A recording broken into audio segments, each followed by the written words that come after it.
I'm Sophie Little and you're watching NS Media introducing Norwich Sound and Vision Live. It's now the second day of the festival. It's been a great day so far. We've had conferences on artist development, writing TV comedy and game developing as well. In fact, the Norwich Games Expo kicked off today at Epic Studios. It's an amazing event and it's running again tomorrow.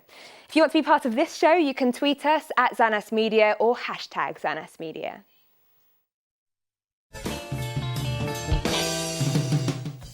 On tonight's show, we have the IT crowd and Red Dwarf script editor Andrew Ellard and writer of Birds of a Feather, Sue Tedden.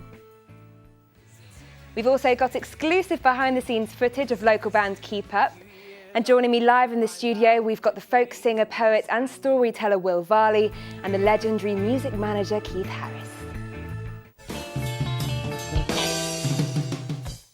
Now, earlier in the week, we had the chance to speak to Abby Wade. As an experimental cellist, she blows any stereotypes about classical instruments out of the water.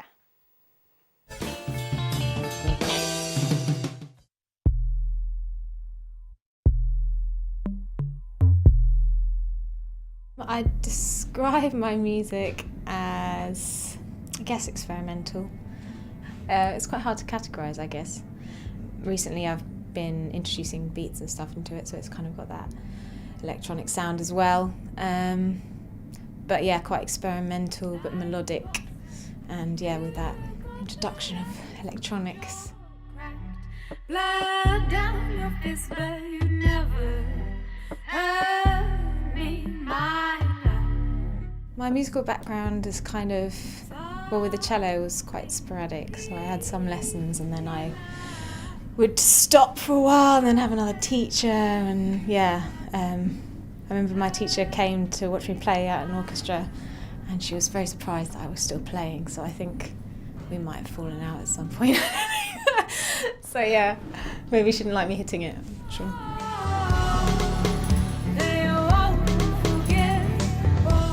My first instrument was the piano. I learned to play the piano first, and my grandma had a piano in America, and whenever I went over there I would play that, and we had a piano at home as well, which I just used to make stuff up on. And then finally I think my mum decided that I was old enough to have lessons, and yeah, went from there. And you told me limb to limb. My role models, I've had many different ones, I think. I remember the first time I heard an Eric Satie track or song, and it was just, the composition was amazing and really inspired me at the time. It was quite minimalistic, and so he was definitely a role model of mine. And then Joanna Newsom, the way she played the harp, that definitely inspired me to take the kind of direction that I went, different inspirations.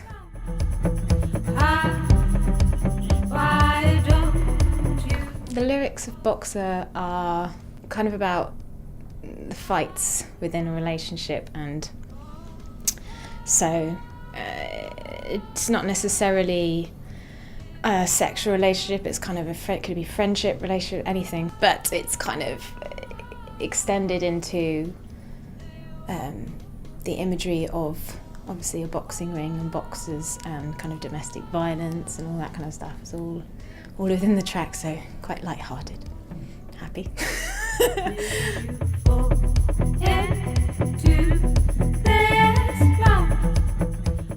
Touring with Patrick Wolf was a lot of fun. Yeah, it was really good.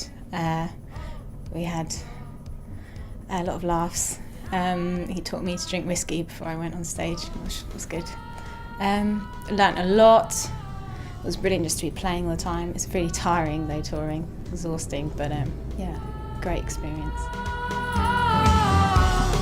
If you want to do music, I would say think outside the box and do what you want to do, because everyone's going to tell you different things, so you kind of have to take from it what you want and disregard the rest. Just. They won't forgive us. That's the brilliant Abby Wade. Now I'm joined in the studio by a living legend, a man who's witnessed countless changes to the global music scene, Keith Harris. He's worked with the likes of Stevie Wonder, Marvin Gaye and Diana Ross, but Keith is also the Director of Performer Affairs for PPL, and he's here to explain the important role that PPL plays in the music industry. Hi, Keith. Oh, hello, how are you? Good, Not thanks. too sure about that living legend business. Yes, I suppose you it are. happens when you get old, you see, people start legend in his own lunchtime, as they say. No, I think you've definitely earned that title. You've got a lot of experience under your belt and some probably amazing experiences as well. But today I want to talk to you about PPL because that's what you're at Norwich Sound and Vision for. Sure. So you spoke earlier on. How did that go? It went very well. Yeah, I was just making people aware of what PPL is. It's not as well known as it should be, given that it's a sort of major income stream for performers these days. Tell me about it then. What is PPL? Okay, well, I'll give you a bit of the potted history. Okay. It was formed in 1934, okay, and it was formed when a company called the Gramophone Company, which is what EMI Records used to be with Decca, before it became EMI. And they sued a small coffee shop in Bristol. The shop was called Cowardine's. Right. And what they were doing was in the afternoon, instead of having a little string quartet entertaining their customers for afternoon tea, they would actually use sound recordings, Okay. which were owned, the copyrights were owned by EMI. So their view was, well, hang on a minute, we paid for the recordings, we paid all the musicians and everything. How come these people can just take it and use it for their afternoon music without paying us anything? Well, the courts agreed that they couldn't. So PPL was formed to collect those performance royalties for when sound recordings are used in public.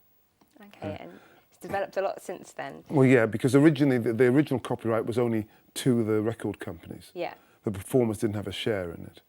But through several twists and turns, it's ended up now at a situation where the performers also have to receive what is known as equitable remuneration, because it's hard to say and it's written by lawyers, which means just a fair share of the money. Yeah. So now PPL represents the record companies and the performers. We collect for both for when their recordings are used in public. Okay. What's your role within the company? Well, what happened was PPL only became a joint society for record companies and performers 7 years ago. And I was brought in to make sure that the performers get like a fair deal and a fair crack of the whip and so on and so forth. So, what I do is I spend half of my time, well, more than half of my time trying to make performers aware of its existence and the fact that they can get paid for their performances.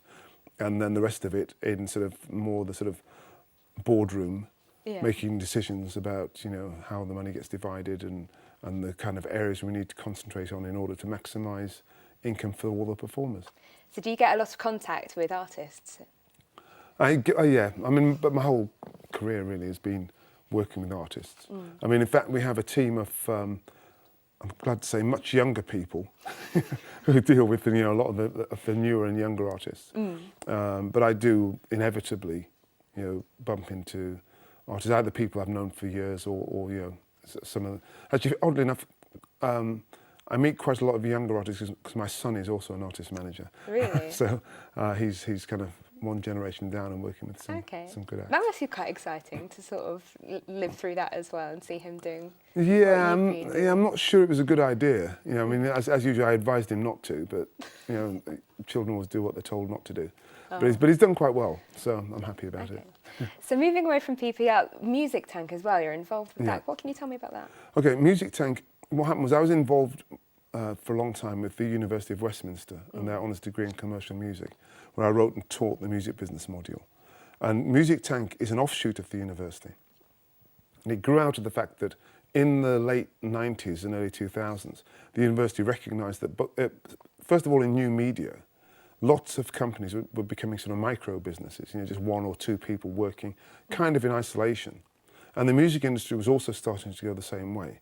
So Music Tank was formed as the music industry version of their new media thing. And the idea is that people working on their own, first of all, need access to quite high level information, but can't necessarily get it on their own. So what we do, we run seminars and courses, with quite, people from government ministers all the way down to, promoters, or what I say, down to promoters, right across the field. Yeah. But high level people that, any individual would find it hard to contact. So then we do a panel and a session, and get to the bottom of an issue. Yeah. We've done everything from sort of secondary ticketing to the live music bill to, the difficulties that classical music has in getting out there. And then we post it all online. Yeah. You know, and then we also have networking events. It sounds very varied and interesting. But with the University of Westminster as well, it's worth saying you received a doctorate there, didn't you? An honorary Yes, yes. doctorate. How does that feel? Strange. Good, strange. Yeah, I mean, it was very nice. I have to say, I was quite surprised, and yeah, it was good. I mean, I have to say that when I stood on the stage at the Barbican, you know, receiving my honorary doctorate, and they're reading out this citation, there were one or two points where I wanted to turn around and say, "That's not true," but you know, you just have to stand and smile and pretend it was all true. But yeah, because the thing is, it's in the university's interests to kind of make the person sound grand. I don't think you need to be made to sound grand, well, Keith Harris. You know, if given an honorary grand. doctorate, you know, it was, yeah. They stretched the truth, shall we say. Okay. Thank you ever so much for joining us. I'm very happy Enjoy to. the rest of Norwich Sound and Vision. Thank you very much. Now, Evan Jones, Rory Hill, Christian Daniels and Fab Bell make up local guitar pop band Keep Up. They've just released their self-titled debut EP and they're performing at Norwich Arts Centre tomorrow at 8 o'clock. So our team decided to follow them around for the day to find out how the fun foursome fill their time.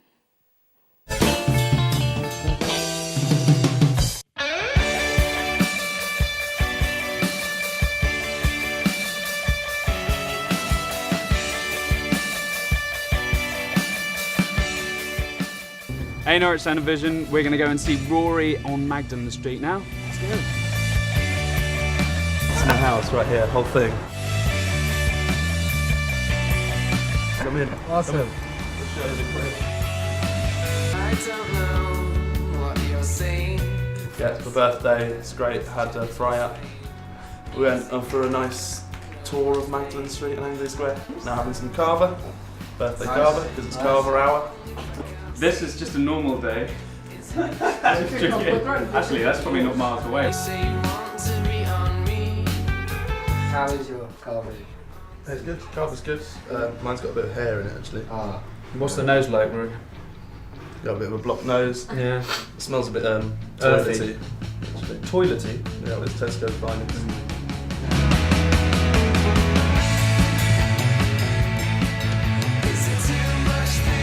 I think we decided to change because We decided to change. We thought it was time for a change. I woke up to a dream, well, a waking dream of angels speaking to me and saying it was time for a change. Yeah, no, I think it was more about the fact that we realised we weren't the Kabides anymore. We didn't have any of the same songs. It basically wasn't the same band. It didn't make sense to it. No, it was the sound had changed so much and the approach had changed so much. It was that it almost felt like a bit of a lie, just carrying on doing that. We were kind of living thing. a lie. We were living a lie.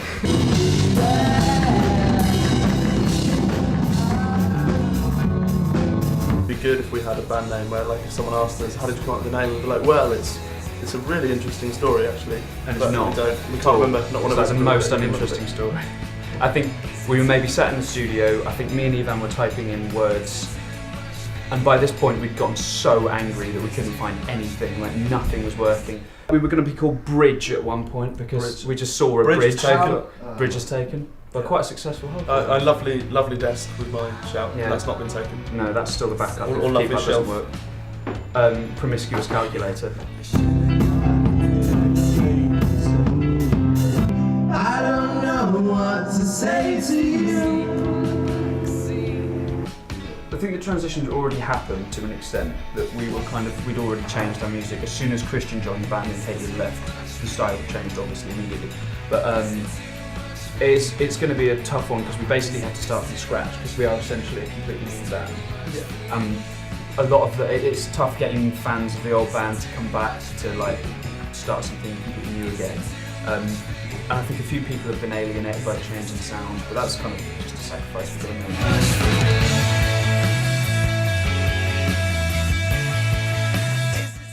I'm now going to go to Roy's and get Roy's of Broxton and get Rory a very special birthday present. If you'd like to join me.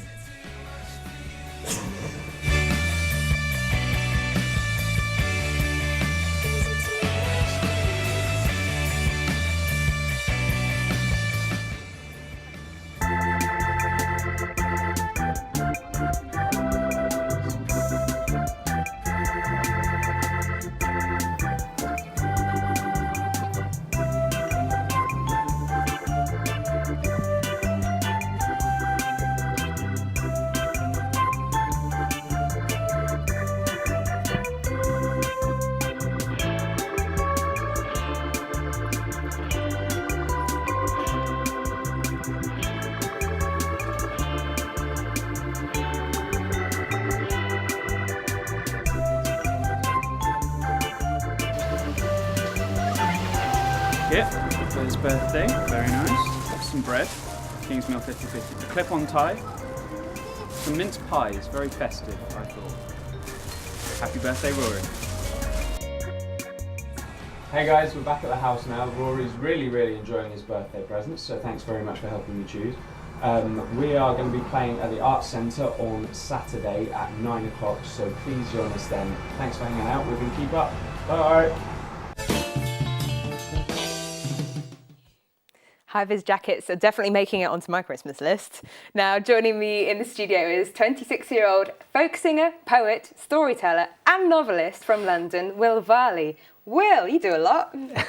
Well, I do surprisingly little, actually, but spend a lot of time watching daytime TV. So, really? Yeah. And does that influence your music? Oh, it's very much a sort of influence on my work. Yeah. I bet. A bit Jeremy Kyle. Yeah. What kind of music do you play? I like to think I'm a folk singer, but a lot of people would say that I'm not really sort of traditional folk stuff. Do you think you are? Well, I think, you know, I don't like to get into the whole, you know, because I suppose folk music at all times originally was just music and then kind of becomes traditional or, you know, whatever it becomes. But I think it sort of starts always as just music, really, you know. So, yeah, I folk music. Okay. I play folk music. General genre for you there. But would you say music is your sort of main passion? Because you set up this Smugglers Records. Indeed, as well, yeah. So. With particularly a band called Cocos Lovers, who are sort of like Will Greenham, who's the lead singer there, is sort of the main chap, the sort of driving force behind it. But it's essentially a collective, and we all put in and we all help each other out, and so I do a lot of the website stuff, and Will does lots of booking and sort of organisation. A guy called Dave does lots of videos and stuff. But it's sort of run by musicians, sort of for a greater goal in a way. So it works out really nicely. What's the greater goal? Are you kind of helping other artists and musicians around? Yeah, exactly. We have a festival which kind of we're able to bring lots and lots of musicians together to sort of you know, a network and also sort of have a great party, you know, and have a good time. And so we kind of tour together and work out ways we can share our content. I think there's a tradition in music, certainly in the music industry, or there has been for a long time, to kind of keep your cards very close to your chest. Yeah. And I think with Smugglers, part of the idea is actually kind of turning that on its head and sharing the context that we make and the people we meet along the way and bringing that to a sort of central thing and saying, well, what can we do together, sort of thing, you know. Okay. How did this walk that you did a couple of years ago kind of mix in with all of the sort of running that and making your own music and stuff? And when I say this walk you did, it wasn't like to the shop. It was across Kent. Yeah. How long did it take you? How many miles was it? We took quite a long way. We didn't want to walk just along the sort of motorway, which would have been sort of quite, you know, uneventful. So we took quite a long way round. I think it was about 140 miles. Yeah. It took about 11 days. In the end. It's crazy, but you took your guitar with you as well, didn't you? Yeah, what actually made you want to do that, though? Was it to play gigs, or was there another reason? Yeah, well, literally the moment I wanted to do it was I was sitting on a bus going to a gig in York, just looking out the window and realising there was so much that I was passing, so many towns, so much that I wasn't seeing, and just wanted to experience just going from A to B, but, you know, on foot and seeing all the stuff in between. But in terms of the music, again, you know, talking about folk music and kind of how it starts, and I think that really is you know, that's how we used to get around. That's how we used to bring music to different towns, you know, and now we have massive tour buses and whatever. Well, I don't, but, you know, some people do. One Direction do. You prefer by foot? Yes, indeed. Yeah. So you went with someone. What was it like having a kind of relationship, walking that long with someone? Yeah, it was. I mean, we had trouble at times. I used to whistle. And he used to get extremely annoyed. You don't whistle No, anymore? because he brought a banjolele, which he didn't know how to play. Right. So he had this banjolele, and I'd just find myself whistling, you know, walking through and he'd sort of swing at me with this banjolele. Yeah. Well, I mean, there was tension, but ultimately we just had an amazing time. Did you meet anyone on the way? Yeah, we got to lots of. The further out of London we got, the nicer people were, and the more sort of, the more they were up for kind of putting us up and letting us stay in their pubs or their venues, and so we played along the way. And there's still venues that I play now that I sort of, met on that walk sort of thing. And yeah, it was an amazing experience, and we did meet a lot of people. Yeah. So you've got a second album as well. Yeah. As the Crow Flies. Indeed. Tell me about that. Well, it's my second album, as you said. And it's called As the Crow Flies. It's called As the Crow Flies. Yeah. Yes. I stopped making, when we put Smugglers Records together, I stopped making kind of music for, a lot of people try and do demo tapes and try and sort of, get noticed. And so when we did Smugglers, the first album I made, it was the first time I'd ever thought, well, I'm just going to make an album of songs for me and for anyone who's sort of interested in listening to it. And this second album is just the same thing, really. It's just 11 songs, really. There's no real sort of. There's some themes which are the same, but there's no kind of, overall thing. It's just some songs, I guess. Very nice. That's what an album should be. And what's the next for you then? More walks, more albums? More tours? Yeah. Well, I'd love to do some more walks. It's hard to fit them in because they take a long time. And they're quite hard to organise. Yeah. And the gigs that you play have to be very close together. So, but I'd like to walk in Europe. I'd like to walk across the Middle East. That's what I'd really love to do. Wow. But that would take years and years, so we'll see. Let me know when you go. Yeah. And I'll do a bit of training and maybe tag along. Yeah, definitely. Why not? Yeah, you can carry on my stuff. Okay. I take it back immediately. Will, thanks very much for joining us. It's been a pleasure talking to you. Next up, we hear from comedy connoisseurs Sue Teddern and Andrew Ellard. They're giving us a unique insight into the writing process and what makes good comedy.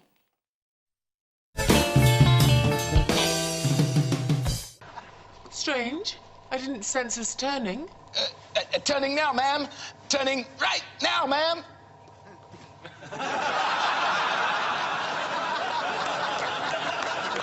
Balancing current affairs in comedy, I think, is really important because I think it reflects the zeitgeist. So people are either wanting a comedy that takes them away from the depressing times they're in. Oi, get your ass into gear, dog breath. Come on.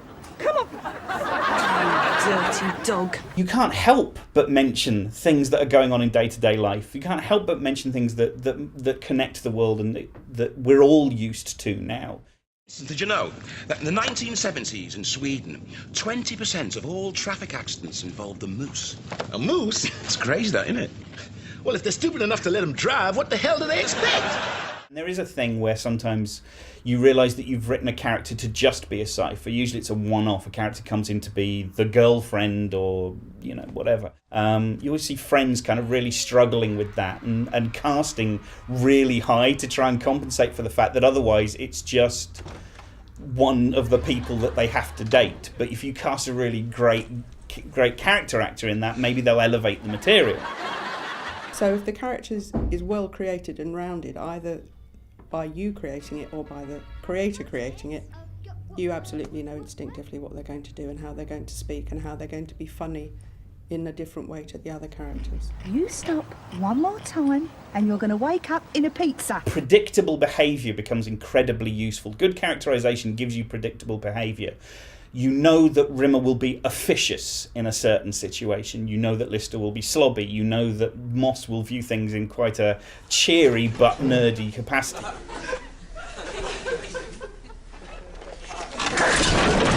There's an interesting thing with Miranda, the IT Crowd, and Red Dwarf in that they all share a kind of very specific creator behind. There's a very particular voice to Miranda Hart, Doug Naylor, and Graham Linehan.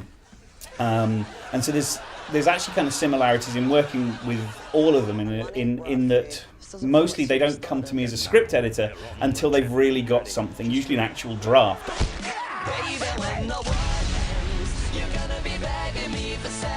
The Midnight Beast. The year of the breast. Beast. In episode 1, if you can have your characters sit around and discuss something that they all have a different take on, you get so much out of that because everybody says sitcoms fueled on conflict. It's not quite true. Sitcoms fueled on difference. Do you know what their slogan is? While you sleep, we're probably saving the universe. You sure? I thought it was, while you sleep, we're probably shaving off your pubes and gluing them to your head. I think some comedies that are of the moment will be interesting historically, but I think there are some comedies that just stand the test of time. Well, Red Dwarf is in particular seems to be built to last, to have a way of doing jokes and storytelling that doesn't date too badly. It's one of the reasons they survive on repeats, because with the odd Bridget Nielsen joke or whatever aside, most of it has stood the test of time really well. And it's as simple in that case as not being too ridiculous in your contemporary references.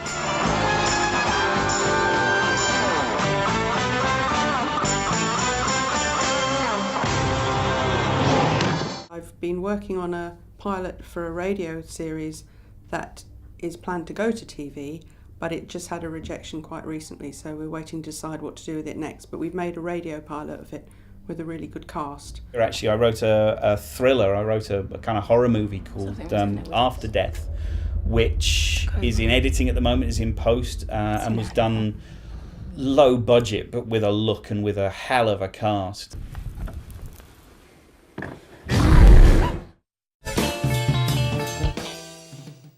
Well, it's time now to catch up with you on Twitter, and we've chosen a two-parter tweet from Ria Stiles, who says, if you could play any instrument, what would it be? Well, Ria, I have learned every instrument I've ever wanted to and mastered none of them. However, I would have quite liked to have been one of those children that was forced to play piano and then dubbed a prodigy. So I think piano, if I had to say that. And then she follows that up with, if you could be in any band at Norwich Sound and Vision, which would it be? It would be Radke, who are playing tonight. They're three brothers from Missouri over in the US, and I think they need a pale ginger girl from England to just kind of offset their balance. Thanks to everyone who's been in touch anyway. If you want your thoughts and comments to be part of the show tomorrow, you can tweet us at Xanas Media or use the hashtag Xanas Media. Next, we take you inside Epic Studios, the very place where we're broadcasting from right now. It's the biggest TV studio in East Anglia, and we caught up with some of the staff to find out how it all started.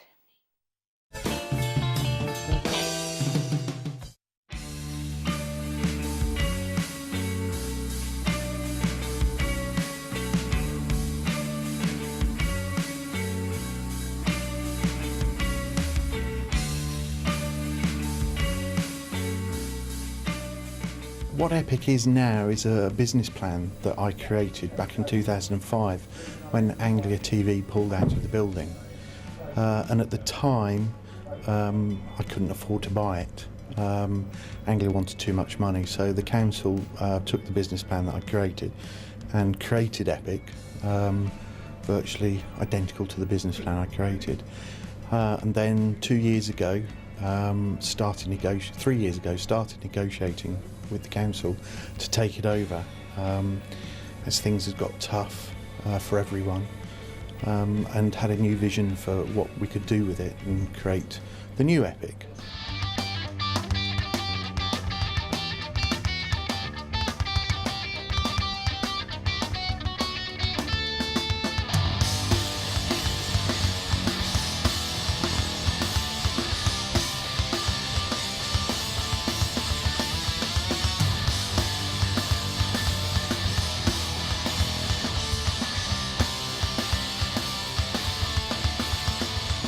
So I took Epic on about 18 months ago, and the business model that we came up with then is still very much what we're doing, and we're sort of progressing it very well.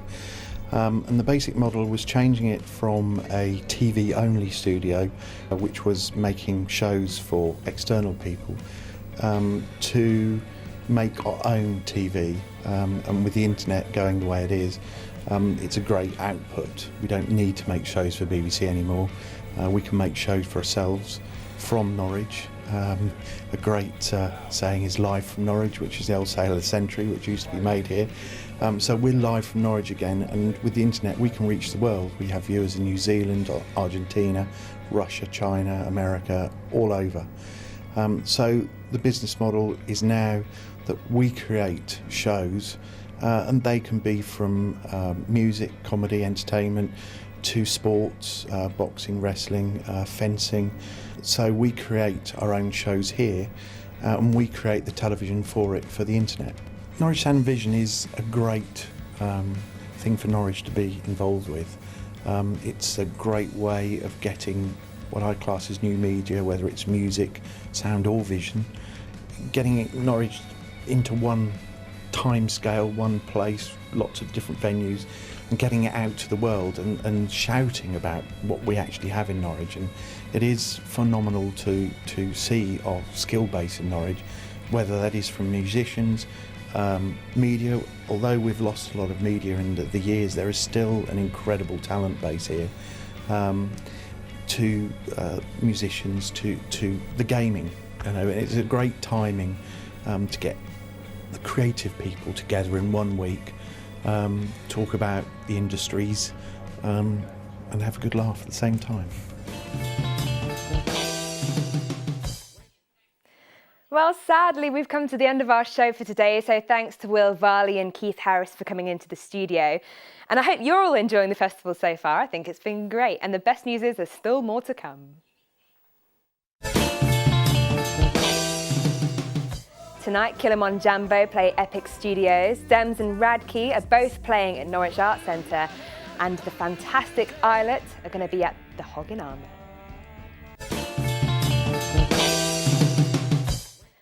For the science fiction fans out there, we've got a great conference on tomorrow, Doctor Who and Beyond at Cinema City. And for gamers, storytelling, narrative and meaningful gameplay, that's here at Epic Studios.